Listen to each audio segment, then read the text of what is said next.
this thing on? Welcome back to Big Mouth and fancy seeing you here in June. A very welcome, my friends, and especially my enemies.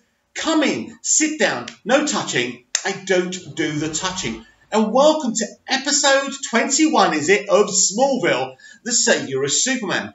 And today we are going to discuss the differences from Season 7 and pre-Season 7, and then the new era of Smallville, which was Seasons 8, 9 and 10. I think there is a big difference. I think Smallville had evolutions all the time. So you had like Seasons 1 to 3, and I think Season 4 is a season upon itself, very different in tone, much lighter, but also some interesting things going on. Season 5, once Jonathan Kent dies, is a new evolution of the show, and I think really see that element, and all through Season 6 is different. Again, I think Season 7 is quite... The Season 6 finale changed so many things, and Season 7, again, was the evolution of Lex Luthor into the iconic Lex Luthor that we knew. And then I think when Lex and Lionel and Lana all left and Alan Miles left running the show, I think Seasons 8, 9 and 10 were very different. This was a real superhero universe with, with a kind of version of the Justice League. But it's still a pre-Superman Justice League.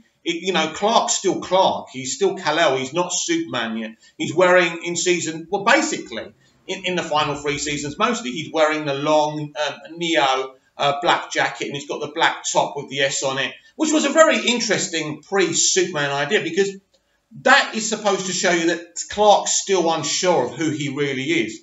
And, he's been advised to have a duo identity by Lois and Chloe. And it was a very interesting way to kind of, because Seasons 8, 9 and 10 are kind of the final steps before he becomes Superman. So what do? Do you keep him just in Smallville and keep going on what you've been doing? Or do you involve the show? And do you have him at the Daily Planet with Lois, which was really exciting to watch, by the way? Do you have him being more of a superhero in Metropolis? Do you have him kind of joining this pre-Superman Justice League? I mean, yes, Superman had a kind of a Justice League. We had the Watchtower. Not the Watchtower we've seen in the comics, but a version of the Watchtower. It was very different, but amazing. And this is when people say, what do you mean achievement upon achievement upon achievement?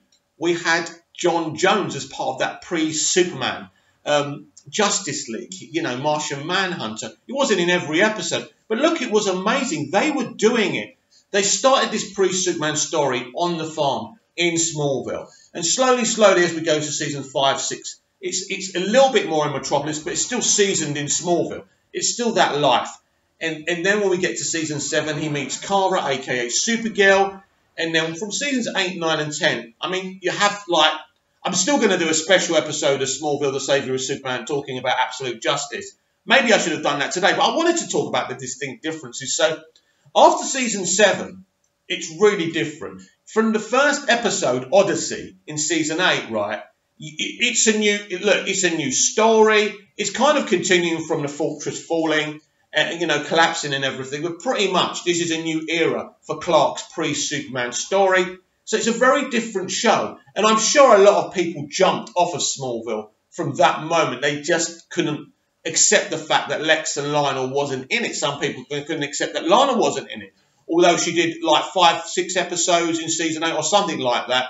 And really, this was her farewell storyline, because we never saw her on the show again. And I think it was a great farewell, her putting on like the power suit made of kryptonite. She couldn't come near Clark. It was a very emotional ending, and it was beautiful. But so I think I did consider dropping out from the moment I heard that Chloe and Oliver were a couple. That's the moment I knew the mentality here is very CW, very different. And Brian Peterson and Kelly Souders had got some of the power of running that show had been taken off of them.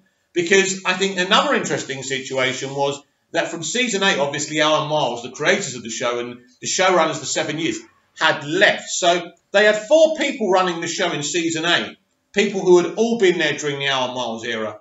And then 2 of them left, right? 2 of them left and to do other shows. I think they did Melrose Place, the ill-fated Melrose Place reboot.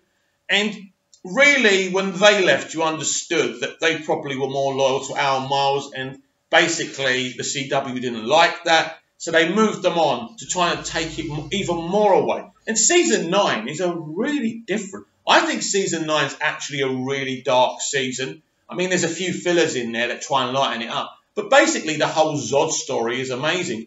You know, and the whole idea is that Zod and his cohorts are all clones. They were cloned by the Kryptonian Council. So literally, Clark's got to deal with these Kandorians. He meets a clone version of his father, Jor-El. That's an emotional episode as well. I think season 9, if we're talking about the final 3 seasons, season 9 is my favourite. I think that does a great job. Season 8 doesn't totally move away from the Hour Miles era. There's still elements of it there. They totally haven't embraced their own thing. But season 9 is so Kelly and Brian. And I think they did a really good job with season 9.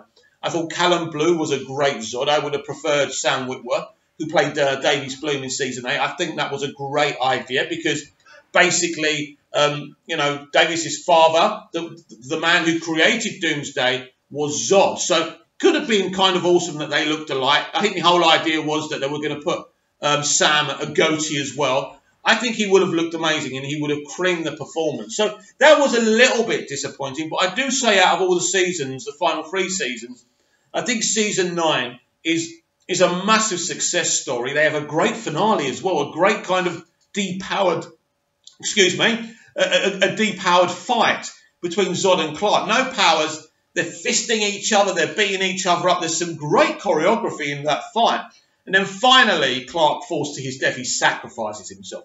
It really is an amazing season. I spoke about Metallo yesterday. Amazing. So many things from the comics that these people reference throughout, from Smallville's first season to final season. And this, for me, is what makes Smallville such a success story. And for me, more enjoyable than Arrowverse, because they didn't just pluck things out of DC Comics just to say, hey, watch us, clickbait, clickbait. Look what we've got. Look who's going to be in it, right, from this other DC show. No.